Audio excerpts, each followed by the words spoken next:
एक समय श्री सूत जी महाराज ने शौनक आदि ऋषियों के आग्रह पर उत्पन्ना एकादशी का महात्म्य सुनाते हुए कहा, हे मुनिवरों, भगवान श्री कृष्ण ने विधि सहित इस एकादशी महात्म्य को धर्मराज युधिष्ठिर से कहा था।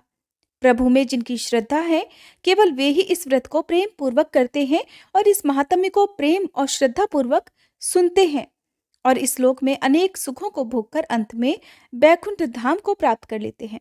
एक बार धर्मराज ने भगवान कृष्ण से पूछा, हे जनार्दन, एकादशी व्रत की महिमा क्या है? इस व्रत को करने से कौन सा पुण्य मिलता है? इसकी विधि क्या है? सो आप मुझे बताने की कृपा करें। धर्मराज युधिष्ठिर के ये वचन सुनकर भगवान कृष्ण ने कहा, हे धर्मराज, सबसे पहले हेमंत ऋतु के मार्गशीर्ष मास में कृष्ण पक्ष की एकादशी का व्रत रखना चाहिए। दशमी तिथि की शाम को दातुन करनी चाहिए और रात को भोजन नहीं करना चाहिए। एकादशी को सुबह संकल्प के नियम के अनुसार काम करना चाहिए। स्नान करने से पहले तुलसी जी की जड़ की थोड़ी सी मिट्टी शरीर पर लेप लगाकर उसके बाद स्नान करना चाहिए। भगवान विष्णु को चंदन का तिलक कर खुद भी मस्तक पर चंदन का तिलक लगाना चाहिए। स्नान के बाद धूप दीप नैवेद्य से भगवान की पूजा अर्चना करनी चाहिए। रात में दीपदान करना चाहिए।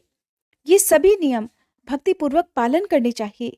रात में जागरण करते हुए श्री हरि के नाम का जप करना चाहिए और किसी भी प्रकार के भोग विलास या स्त्री प्रसंग से, किसी भी प्रकार के निंदनीय कार्य से सर्वथा दूर रहना चाहिए। हे युधिष्ठिर, जो फल वेद पाठी ब्राह्मणों को 1000 गोदान करने से प्राप्त होता है, उससे 10 गुना अधिक पुण्य एकादशी का व्रत करने से मिल जाता है। 10 श्रेष्ठ ब्राह्मणों को भोजन कराने से जिस पुण्य की प्राप्ति होती है, वही एकादशी के पुण्य के 10वें भाग के बराबर हो जाता है। निर्जल व्रत करने का आधा फल एक बार भोजन करने के बराबर होता है। इसलिए एकादशी का व्रत करने पर ही यज्ञ दान तप आदि पुण्य मिलते हैं, नहीं तो नहीं मिलते। इसलिए जीवन में एक बार एकादशी का व्रत अवश्य ही करना चाहिए।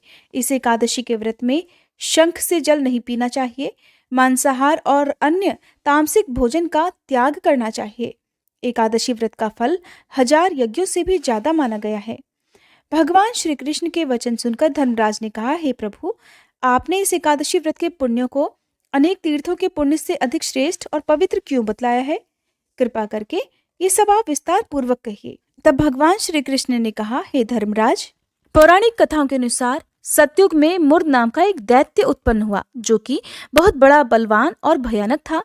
उस प्रचंड दैत्य ने देवराज इंद्र, आदित्य, वसु, वायु, अग्नि आदि सभी देवताओं को पराजित करके उनके अधिकार छीन लिए। तब इंद्र सहित सभी देवतागण भयभीत होकर भगवान शिव की शरण में गए और उनसे सारा वृतांत कहा। तब देवतागण कहने लगे कि हे कैलाशपति, मुर दैत्य से भयभीत होकर सभी देवता मृत्युलोक में फिर रहे हैं। तब भगवान शिव कहने लगे, हे देवराज, हे देवतागणों, तीनों लोकों के स्वामी, भक्तों के दुखों का नाश करने वाले भगवान विष्णु की शरण में तुम सभी जाओ। वे ही तुम्हारे दुखों को दूर कर सकते हैं। शिव जी के ऐसे वचन सुनकर सभी देवता क्षीर सागर में जा पहुंचे और कहने लगे कि हे मधुसूदन, कृपया आप हम सब की रक्षा करें। हे प्रभु, दैत्यों ने हमें जीतकर स्वर्ग से निकाल दिया है। आप कृपया उन दैत्यों से हम सभी की रक्षा करें। देवराज इंद्र के ऐसे वचन सुनकर भगवान विष्णु कहने लगे, हे इंद्र, ऐसा मायावी दैत्य कौन है जिसने सभी देवताओं को जीत लिया है? उसका नाम क्या है? उसमें कितना बल है? वह किसके आश्रय में है और उसका स्थान कहाँ पर है? ये सब वृतांत मुझसे कहो। ये सुनकर देवराज इंद्र कहने लगे, भगवान, प्राचीन समय में नाड़ीजंघ नाम का एक राक्षस था। उसके महापराक्रमी और लोक विख्यात मुर्द नाम का एक पुत्र हुआ। उसकी चंद्रावती नाम की एक नगरी है। उसी ने सभी देवताओं को स्वर्ग से निकालकर वहां पर भी अपना अधिकार जमा लिया है। इतना ही नहीं प्रभु, उसने हम सभी के अधिकारों को छीनकर दैत्य कुल के असुरों को ही इंद्र, अग्नि, यम, वरुण, चंद्रमा आदि लोकपाल बना दिया है। वह स्वयं सूर्य बनकर पृथ्वी को तापता है और खुद मेघ बनकर जल की वर्षा भी करता है। अतः हे मधुसूदन, कृपया आप इस बलशाली भयानक असुर का संहार करके हम सभी देवताओं की रक्षा करें। देवेंद्र के मुख से ऐसे वचन सुनकर भगवान विष्णु कहने लगे, हे देवताओं, मैं आपके शत्रु का शीघ्र ही संहार करूंगा। आप सभी इसी समय मेरे साथ चंद्रावती नगरी चलिए। देवताओं की पुकार पर भगवान विष्णु तुरंत ही उनके साथ चल दिए। उधर दैत्यराज मुर ने अपने तेज से जान लिया कि श्री विष्णु युद्ध की इच्छा से उसकी राजधानी की तरफ आ रहे हैं। इसलिए अपने राक्षस योद्धाओं के साथ वह भी युद्ध भूमि में आकर गरजने लगा। देखते ही देखते भीषण युद्ध प्रारंभ हो गया।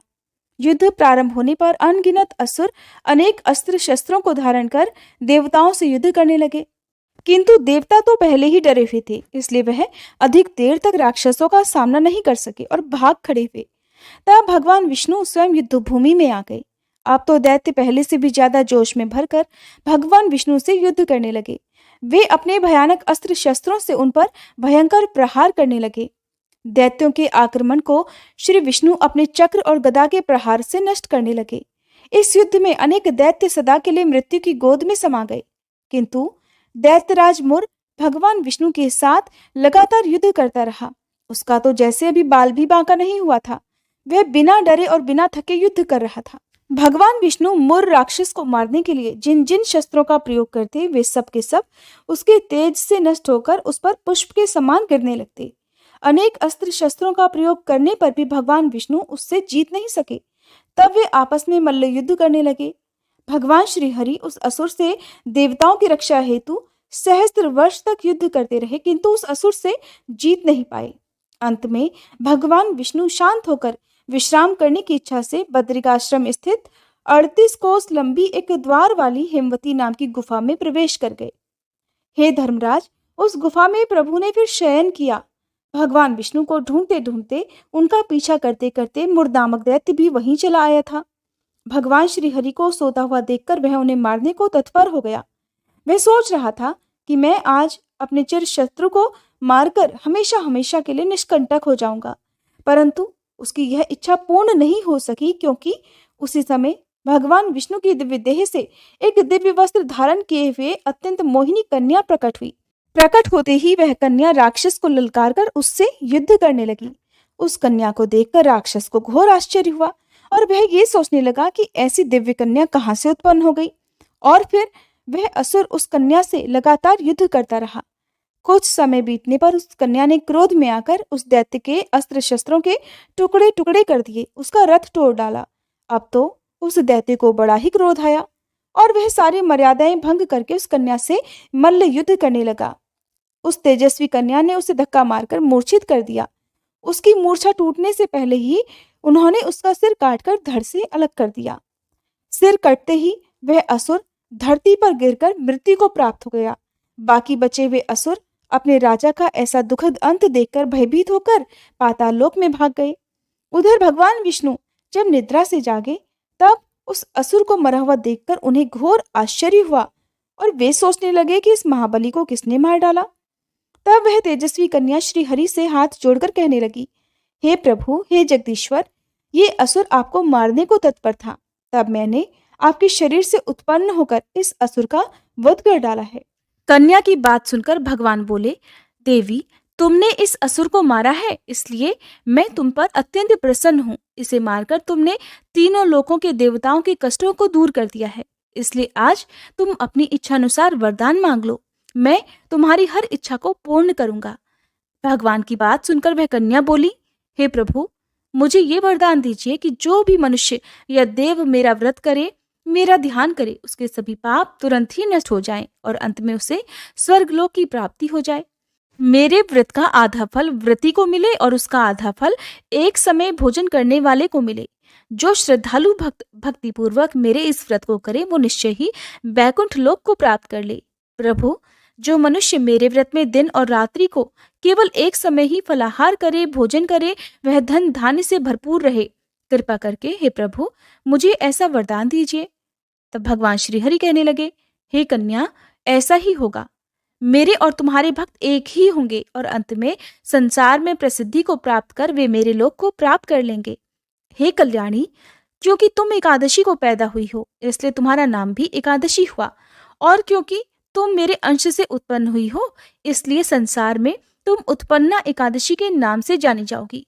जो मनुष्य इस दिन व्रत रखेंगे, उनके सभी पाप जड़ सहित नष्ट हो जाएंगे। तुम अब मेरे लिए तीज, अष्टमी, नवमी और 14 से भी अधिक प्रिय हो गई हो। तुम्हारे व्रत का फल सभी तीर्थों के फल से भी महान होगा। ये बात मैं एकदम सत्य कहता हूँ, इसमें तनिक भी संदेह नहीं है। ऐसा कहकर श्री हरि उसी स्थान पर अंतर्ध्यान हो गए। भगवान श्री कृष्ण कहने लगे, हे धर्मराज, एकादशी के व्रत का फल सभी व्रतों और सभी तीर्थों के फल से भी बढ़कर है। एकादशी का व्रत करने वाले मनुष्यों के शत्रुओं का मैं जड़ से नाश कर देता हूँ और व्रत रखने वाले को मोक्ष प्रदान करता हूँ। उन मनुष्यों के जीवन के जो भी कष्ट होते हैं, मैं उन्हें भी दूर कर देता हूँ। इसलिए मुझे अत्यंत प्रिय एकादशी के व्रत को करने वाला प्राणी सभी ओर से निर्भय और सुखी होकर अंत में मोक्ष को प्राप्त होता है। हे कुंती पुत्र, ये मैंने तुम्हें एकादशी की उत्पत्ति के विषय में बतलाया है। एकादशी व्रत सभी पापों को नष्ट करने वाला और सिद्धि प्रदान करने वाला है। श्रेष्ठ मनुष्यों को दोनों पक्षों की एकादशियों को एक समान ही समझना चाहिए, उनमें भेदभाव नहीं करना चाहिए। जो मनुष्य इस एकादशी महात्म्य का श्रवण या पठन करेंगे, उन्हें अश्वमेध यज्ञ के समान फल की प्राप्ति होगी। श्री सूत जी महाराज इस कथा को सुनाकर कुछ क्षणों के लिए मौन हो गए।